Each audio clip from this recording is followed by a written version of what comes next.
So I got completely trashed last night, right? And I start wandering around the club area when I stumble into this rando laundromat looking for some change to steal so I can take the metro home. I'm about 5 seconds away from nicking a wallet off this passed out guy when I caught a glimpse of this cabinet sitting derelict in the corner that quickly stole my interest before I could steal his quiche. I didn't really get much time to spend on the machine before the owner of the place chased me out waving a shotgun, but the few seconds I got in were pretty great, and I'm hoping to finish it up later tonight when I sneak back in. We're playing Shock Trooper Second Impact. This one popped onto the scene in 1998, and at first I was like, shit bro, I never knew they made a top-down Metal Slug. But oddly enough, these two series are completely unrelated, despite both being published by SNK for Neo Geo hardware. Someone was definitely copying another developer's homework though, with Second Squad ditching the team mechanics and swapping in a more cartoony art style and even a few drivable chibi tanks, which did not land well due to straying so far from the original title and having much less content on offer. Personally, I'm new to the series and loved how tight the game was. So like I said, they ditched the original cast for a much smaller ensemble. Sometimes it's really quality over quantity, and the selection is pretty solid. You've got this hot buff army bro, there's also this kinda hot punk dude, but I really like this cute tomboy. I think that's a chick. Either way, I'm gonna get to the bottom of it. And then there's this ditch.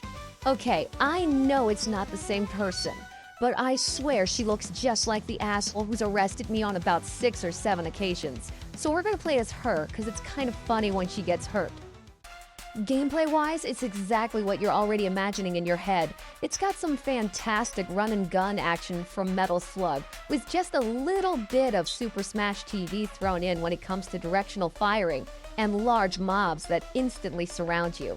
Power-ups are constantly dropping, so on the rare occasion you do lose a life, it takes only a few seconds to be back at full fighting strength, which I personally love. And you will die quite a bit. This game can get pretty hard at times, but just like Metal Slug again, it is always fair, giving you a jump with invisibility frames and the ridiculous amount of tossable grenades when compared to other games in the genre.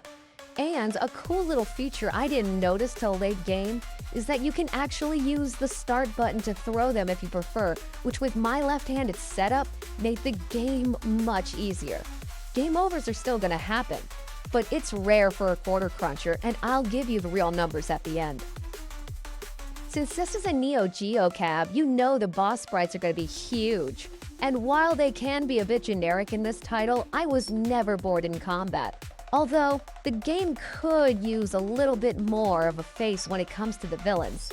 Stormtroopers and robots and stuff, they're cool as disposable enemies, but this game really could use something more to give it personality. It also has a somewhat underdeveloped level branching system that only comes into play once, and was one of the bigger complaints from fans. But even as an outsider, this feels small. There actually is a story here, but it's 90s arcade, so let's not get our hopes up. Long story short, you're a member of Avalanche taking on the Shinra Corporation, except it's called Dio, so it's a completely original Zworldo. But really yo, this is 100% aping off Final Fantasy VII, with the big end set piece being the raid on Shinra. You can even ride a mech up the elevator. So like Rufus gets betrayed by Bart from Xenogears, who's still mad about that budget thing. It's a long story. So anyway, he shoots him in the fucking face and then starts rambling about wanting to destroy the world and culling the sheep or some nonsense.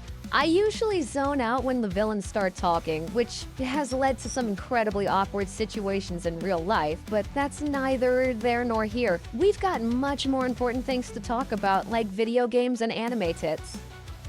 Speaking of which, our girl Busty McGee has defeated the bad guys and saved the world or whatever.